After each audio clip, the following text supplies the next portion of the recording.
The stale, recycled air of the cabin always clings to you, a constant reminder of hours spent suspended between worlds. But now, as the plane began its slow, graceful descent, a different kind of tension hummed, mingling with the low drone of the engines. We were almost home, almost on solid ground, and my phone, finally released from its digital slumber, vibrated a silent, insistent welcome in my hand. It felt impossibly heavy, a direct line to the life I'd left behind months ago, a conduit to the messy, complicated reality of family. Flight lands at 5 p.m. Can someone pick me up? I typed into the family group chat, my fingers moving with a familiar, weary precision.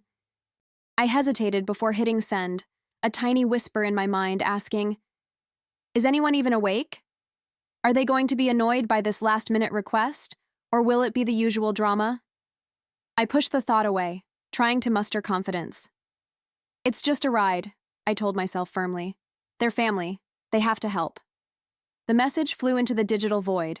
Almost instantly, a response chimed in, jolting me. My brother Mark. "Dude, 5 p.m? Brutal. That's prime traffic. Why didn't you tell us sooner? You know how LA traffic is." I sighed, a familiar frustration bubbling. "I know, Mark," I muttered under my breath. "I just got the actual ETA, promise. Thought it was later." Then came Mom's gentle ping, a different kind of predictable. "Oh, honey, your father is tied up with meetings until late tonight. Are you sure you can't just take an Uber? It's really no trouble, and we wouldn't want you waiting." My jaw tightened. An Uber? I thought, a bitter taste in my mouth, the word feeling like a dismissal. After all this time, after everything, a simple Uber? They don't want me here. I could practically hear her gentle, hesitant voice. "No, Mom," I almost typed. "I'm not taking an Uber. I want one of you. I need one of you." But I stopped myself. This wasn't the place for that old argument to resurface. Just as I was formulating a polite refusal, another notification flashed, overriding everything, making my breath hitch. Sarah. Me. The single word, stripped bare of any pleasantries, felt like a punch to the gut. No exclamation mark, no sure, no emojis, not even a simple period. Just me. A cold dread coiled in my stomach. I stared at the screen, the bold letters accusing, questioning everything I thought I knew. "What does that mean, Sarah?" I whispered, my voice barely audible above the cabin's hum. "Why you? What exactly do you want from me now, and what's the catch?" This wasn't a simple offer of help. This was Sarah, and with her, nothing was ever simple. The city lights beneath us, once a comforting shimmer, now felt like a predatory glare, pulling me deeper into an unknown, unsettling maze. Is this really how it starts? I wondered, the question hanging heavy in the recycled air, a premonition of the intricate emotional landscape I was about to navigate. The true homecoming was only just beginning. The vibrations of my phone against the cool metal armrest sent a small jolt through my hand, pulling me back from the dull roar of the terminal. I'd barely pressed send on that group chat plea before the notification popped up. A name, so familiar yet increasingly distant, flickered across the screen. Sarah. My sister.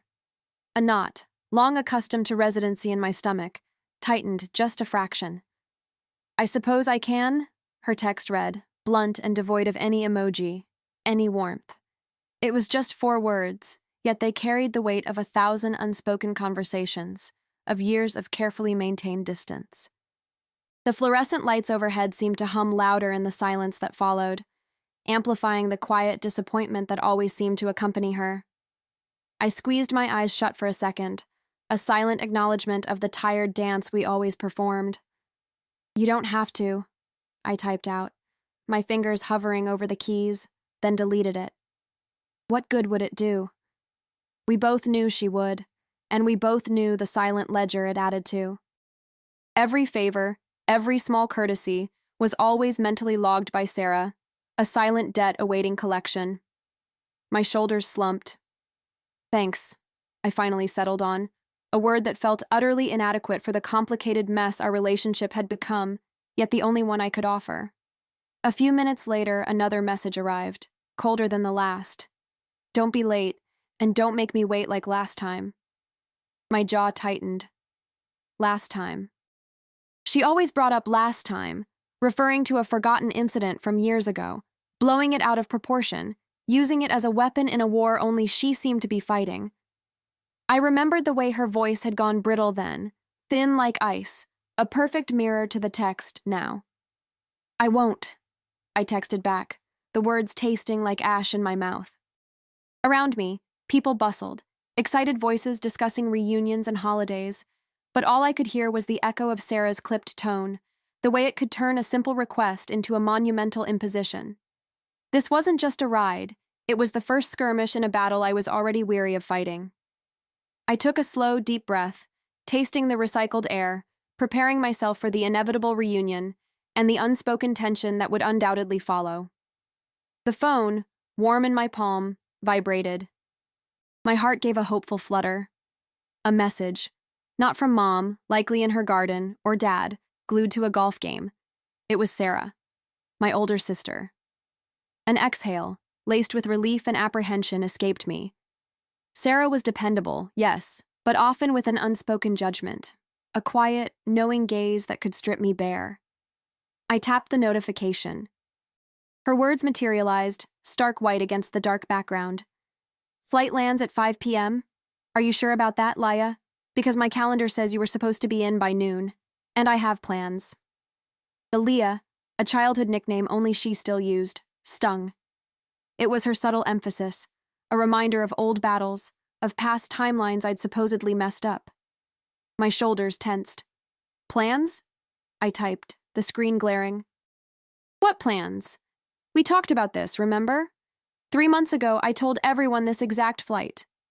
Well, things change, don't they? Her reply was immediate, her typing speed always a quiet frustration. And I don't remember any exact flight, just sometime late afternoon. It's not my fault you weren't more specific, Leah. I'm meeting Mark for dinner. It's important. Mark, her new boyfriend, the one who had eclipsed all other responsibilities. A bitter taste coated my tongue, mingling with the dry, recycled air. Sarah, please, I texted, thumb hovering. I've been traveling for 18 hours. I just need a ride. Anyone else available? No one else checked the group chat, apparently, she fired back, a digital eye roll palpable. Look, I can probably swing by at 6, but I'll be late for Mark, and he really doesn't like waiting. He expects me home before then, you know. He really does. Her response was a familiar pattern. Subtle blame shifting. An expectation my needs would always take a back seat to her carefully curated life. Lights hummed louder, the jet engine more oppressive. My throat tightened. This wasn't just a ride. It was about years of being second, the inconvenient sister. I stared at her name, once comfort, now a cold stone. The hum of the highway beneath the tires felt like a low, perpetual sigh, a stark contrast to the thrumming anxiety in my chest. We had cleared the airport perimeter, the bright, almost aggressive glare of the terminal lights fading into the muted twilight of the suburban sprawl. My sister Sarah sat beside me, her hands at 10 and 2 on the steering wheel, knuckles white. The silence in the car wasn't companionable. It was heavy, suffocating, as if a third, unseen passenger had squeezed themselves between us, demanding reverence. So, I began, my voice sounding unnaturally loud, breaking the quiet spell. How have things been? I feel like it's been ages since we really talked, outside of those chaotic family video calls. I tried to inject lightness into my tone, a familiar ease that simply wasn't there. My gaze flickered to her, catching the rigid line of her jaw, the way her eyes remained fixed on the road ahead. She shrugged, a small, almost imperceptible movement. Things are fine. Busy, you know. Life. Her voice was flat, devoid of the usual warmth or inflection I associated with her. It was a reply that held no invitation for follow-up questions, a verbal brick wall. I remembered the last time I saw her, a flurry of laughter and shared secrets over cheap coffee. This was a different person. Busy with what, specifically? I pressed, a strange knot tightening in my stomach. The air conditioning was blasting, but I felt a flush creeping up my neck. Are Mom and Dad doing okay? Any new updates on the house? I tried to cast a wide net, hoping to snag something, anything, that would open her up. I longed for her characteristic sigh and the avalanche of details that usually followed. She finally glanced at me, a fleeting flicker of something unreadable in her eyes before they snapped back to the road. "They're fine. The house is... the house. You'll see it soon enough." Her words were clipped, almost dismissive, like someone recounting a chore rather than discussing our parents, our shared home. The casual indifference was chilling, utterly unlike the effusive Sarah I knew, the one who'd dissect every family drama with me, phone pressed to her ear for hours. A small, frustrated sound almost escaped me. The familiar landmarks whizzed by, the gas station on the corner where we used to buy slushies, the old oak tree that marked the turn to our street. Each one felt alien now, viewed through a sudden, unsettling filter of distance. "Sarah, what's going on?" I asked, softer this time, leaning slightly towards her.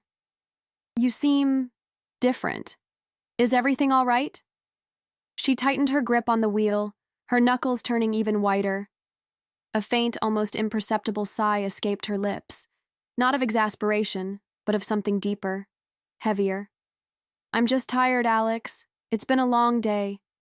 She didn't look at me, her profile etched against the darkening sky, a stranger in the driver's seat. Her words offered a superficial explanation, but the unspoken tension in the air hummed, a low, ominous frequency that told me the truth was far more complicated than simple fatigue.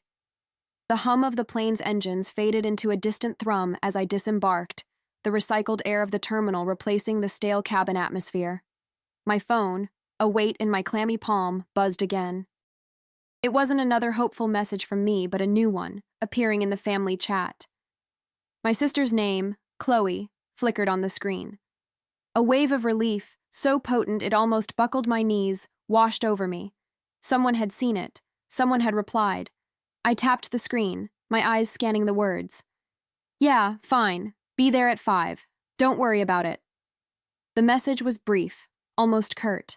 My initial surge of gratitude began to recede, replaced by a familiar prickle of unease. "Don't worry about it." What did that even mean coming from Chloe? Was it genuine reassurance or a subtle dismissal? She was always one for loaded brevity, her texts often feeling like carefully constructed riddles designed to keep you guessing. My gaze drifted across the bustling terminal. Families embraced, travelers rushed past, their faces a blur of anticipation or exhaustion. A small child, clutching a worn teddy bear, pointed excitedly at a plane taking off, its roar vibrating through the glass.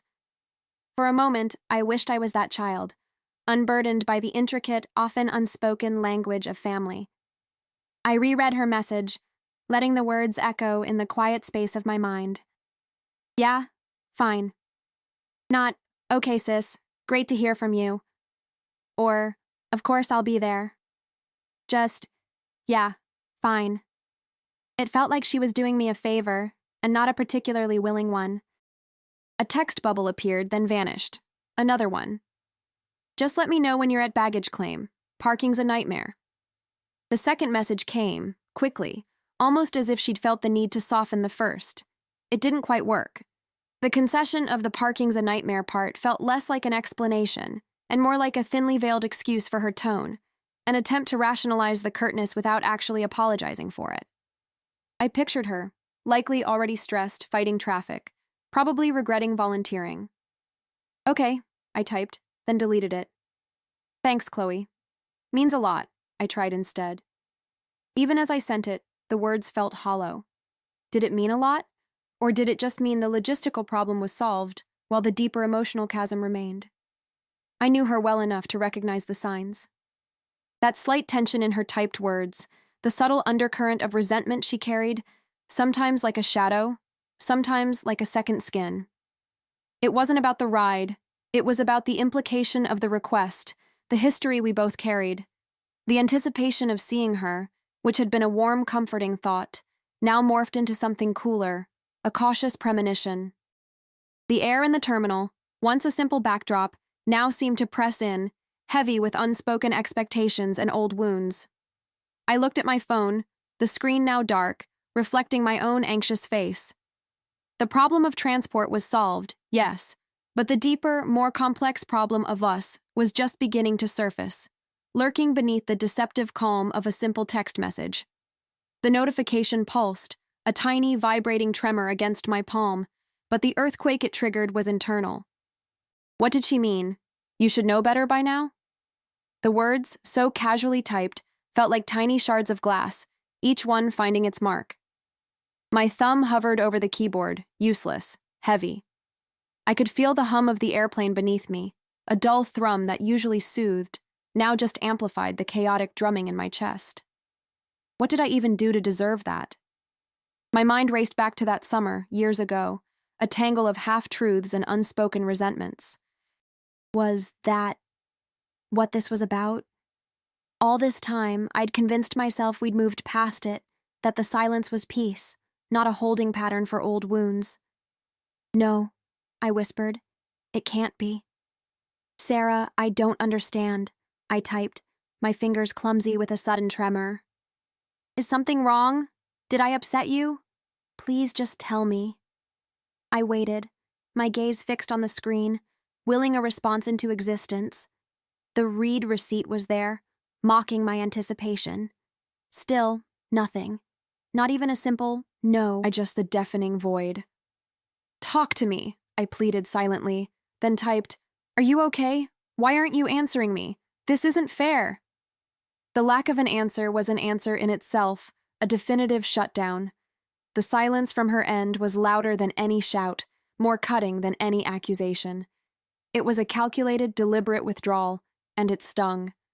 My parents must have seen it too, but their silence echoed hers, a deeper, more unsettling vacuum. Is anyone else there? I posted into the group, a desperate, almost pathetic plea for someone, anyone, to break the tension. My phone remained stubbornly silent, a cold, unyielding brick in my hand. I scrolled back through the chat, rereading her curt message, then my own frantic replies. It felt like watching a slow-motion car crash. Had I always been this oblivious? This blind to the cracks? This is ridiculous, Sarah, I muttered under my breath, my voice raw with frustration. Just say it, whatever it is. Don't leave me hanging like this. What am I supposed to do now? The airplane was starting its slow descent, the cabin lights dimming slightly, casting long, dramatic shadows that seemed to mirror the deepening gloom inside me. I leaned back, pressing my head against the cool headrest. I remembered the last time we'd truly talked, not just polite family updates. It was after our grandmother's funeral, hushed voices in the kitchen, the scent of stale coffee and grief hanging heavy. You always think you know best, don't you? She'd whispered, her voice tight with an unfamiliar bitterness. You always make things about you. Everyone else has to deal with your decisions, even when they hurt us. I dismissed it then, attributing it to sorrow, but now, her message brought that moment back with startling clarity. It wasn't just about a ride from the airport. It was about years of unspoken grievances, festering beneath the surface of our assumed closeness, a resentment I had evidently fueled. A flight attendant's voice crackled over the intercom, a cheerful, detached announcement about landing. Please ensure your seatbelts are fastened and all electronic devices are in airplane mode. The mundane instruction felt surreal, a stark contrast to the emotional turbulence in my gut. This wasn't just a squabble, it was a profound unraveling. I tried calling her, a quick, desperate attempt. It rang once, twice, then went straight to voicemail. The automated voice was annoyingly calm. Please leave a message. My throat tightened. Sarah, please just call me back. I whispered into the phone before hanging up, the words barely audible. We need to talk. I don't know what to say. The familiar landmarks of my home state started to appear below, a patchwork of glittering lights and shadowed highways, but they felt alien, distant. The city lights twinkled like cold, indifferent eyes, mocking my naive expectation of a warm welcome. The realization was a heavy, sinking stone. The drama wasn't external, it was profoundly, painfully internal, a crumbling foundation I hadn't even known was cracking. Why, Sarah? Why now? Why like this? I murmured, the question a ragged breath, lost in the hum of the descending plane. The landing gear lowered with a faint thud, signaling an arrival I now dreaded. The seatbelt clicked, a small, definitive sound in the surprising quiet of her car. For a moment, neither of us spoke. I just looked straight ahead, gripping the armrest, the faint scent of stale coffee and something vaguely floral filling the space around us. It was odd, the profound familiarity of being in her vehicle after so many years, yet the chasm between us felt wider than any road I had ever traveled. Her hands, I noticed, were still the same, slender, strong, with a small white scar near her thumb, a relic from that time we tried to climb the old oak in the backyard. "So," she finally said, her voice a low hum, slightly deeper than I remembered. "How was the flight?" I cleared my throat, the sound rough and unexpectedly loud in the confined space. "Long, uneventful mostly. Just long." I couldn't bring myself to meet her eyes in the rearview mirror, choosing instead to watch the blur of the freeway lights begin to streak past us. "Thank you for coming," I managed, the words feeling brittle, like old glass threatening to shatter. "Where else would I be?" she replied, not a question at all, more a flat statement, her tone unreadable. There was no warmth, no ice, just a neutral, almost clinical delivery that tightened something in my chest. Was this really happening? Was this the fragile version of us we were now? Minutes stretched, filled only with the faint whine of the tires on asphalt and the distant drone of other vehicles. Each passing mile felt like a year unfolding, marked by the steady rhythm of the engine. I found myself studying her profile in the dim glow of the dashboard, the subtle line of worry etched around her mouth, the way her brow furrowed slightly as she navigated the evening traffic. She hadn't changed as much as I expected, not outwardly, but inside, I knew with a chilling certainty, we both were different constellations entirely, forever altered by the silent spaces we had cultivated. My gaze drifted to the relentless sprawl of the urban landscape outside, the scattered lights of houses, each one holding a family, a story, a complex network of unspoken connections. Ours felt frayed, a tapestry unraveling thread by thread, and I wondered if we had the hands or the heart to ever reweave it. "Are you hungry?" she asked abruptly, breaking the fragile spell of silence that had settled around us. "A little," I admitted, my stomach churning with a potent mix of exhaustion and an emotion I couldn't quite name. Hope, maybe, or just the familiar dread of what difficult conversations were yet to come, lurking in the darkness ahead. She nodded, her eyes still on the road, her focus unwavering. "There's a diner just off this next exit. They have good pie." The sheer simplicity of the offer, the mundane nature of it, was almost disarming in its unexpectedness. It felt like a small, tentative bridge, extending across a vast, echoing canyon of silence. And for the very first time since that unexpected message had landed in our family group chat, a tiny, almost imperceptible tremor of something akin to peace settled in the pit of my stomach, a fragile new beginning unfolding under the soft, indifferent hum of the car engine. The refrigerator's low hum was the only sound now, a stark contrast to the city's distant drone. Hours had passed since my sister's terse reply. "Can't. You should really learn to manage your own travel. My name." It wasn't anger, just blunt truth. I'd always assumed family was an automatic safety net, a given. That night, the netting felt thin, revealing the cold, hard ground beneath. A quiet, undeniable shift settled inside me, right into the deepest parts. Rain began to whisper against the window pane, a soft rhythm to my settling thoughts. My mother's voice, "Family is everything," echoed. What did everything truly mean when it felt so conditional? I didn't reach for my phone. The answers weren't outside. The silence in the room stretched, no longer heavy with disappointment, but with an unexpected lightness. Acceptance, surprisingly, found its quiet home. The city lights blurred through the rain-streaked glass, distant, independent glows. I considered my sister, perhaps lost in her own orbit, her reply a mere reflection of her world, not a judgment of mine. I walked to the window, pressing my forehead against the cool pane. I'd believed in a boundless reservoir of family love, always full. Now I saw its complex, often diverted currents.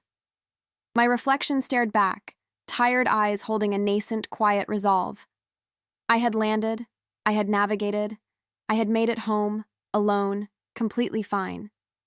A strange, comforting surge of self-reliance, unexpected yet undeniable. A deep breath escaped me, not a sigh of sadness, but a silent acknowledgement of newfound strength, solid and real. Is this what true growth feels like? I murmured into the quiet room, the words feeling foreign, yet profoundly true.